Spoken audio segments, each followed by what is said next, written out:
জানি না, কিন্তু বারবার ইমোশনাল হয়ে পড়ছি তখনই এটা ভাবছি যে মেয়েটি এত ঘন্টা ডিউটি করার পর তখন একটু রেস্ট নেবার জন্য ওখানে গিয়েছিল, একটু শুয়েছিল, কল্পনা করতে পেরেছিল এটা তো শুধু লালসা ছিল না, এই যে রেপটা হলো এটা কিন্তু শুধু লালসা ছিল না, আমরা জানি প্রত্যেকে এটা প্রতিহিংসা ছিল, এটা রিভেঞ্জ ছিল।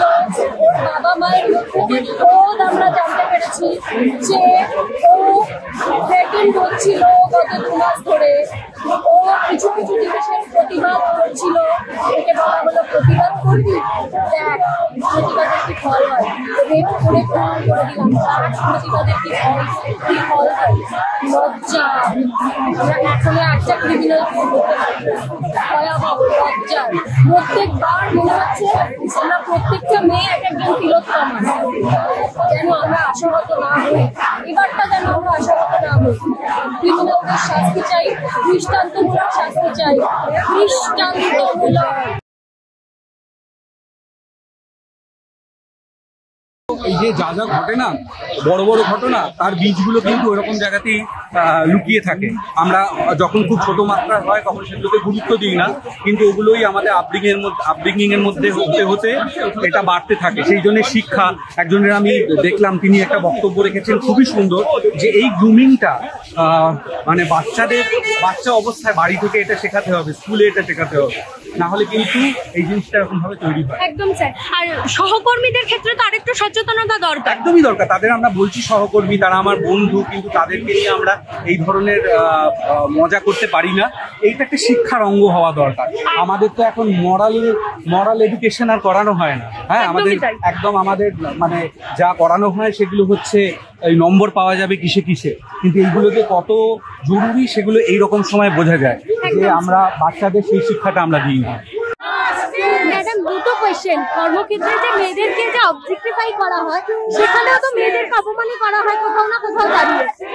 সেগুলো বলার সাহস হারিয়েছি আমরা, এই এত বড় আন্দোলন সেই সাহস আমাদের ফিরিয়ে দিতে। কিন্তু এটা তো আমরা শিক্ষার ক্ষেত্রেও দেখেছি, আজকাল অভয়ের ক্ষেত্রেও দেখছি।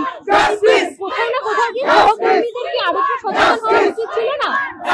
সচেতন হয়ে কি হবে, একটা আরজিকর হওয়ার পরের দিন যদি একজন পুরুষ বলতে পারে যে এখানেও আরজিকর করে দেবো, তাহলে ব্যাপারটা তো মুড়ির মতো হয়ে গেছে না, রোজ মুড়ি খাওয়ার মতো, জল খাওয়ার মতো। এটা কোথাও গিয়ে আমাদেরকে ভাঙতে হবে।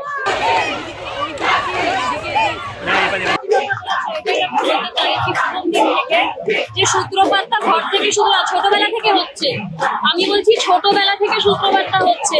নানান রকমের ইয়ার্কি, নানান রকমের সেক্সিস্ট কথাবার্তা, ছেলে এবং মেয়ে দুটোই বিপদে আছে।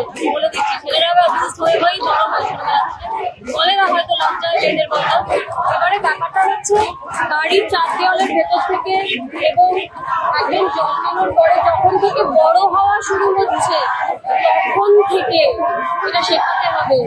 চৈতিরি একটা খুব দামি কথা কালকে বলেছিলাম, সেটাকে সেকেন্ড করছি।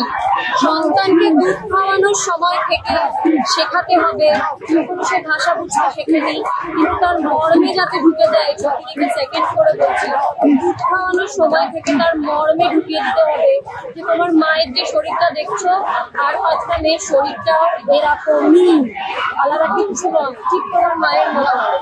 সেটা মর্মে ঢুকিয়ে দিতে হবে। এখনো অব্দি ভালো মানে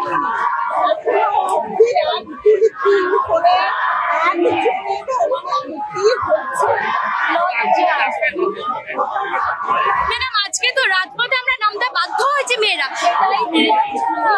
আমি বলছি আমাদের সঙ্গে রয়েছে। আচ্ছা, ছেলে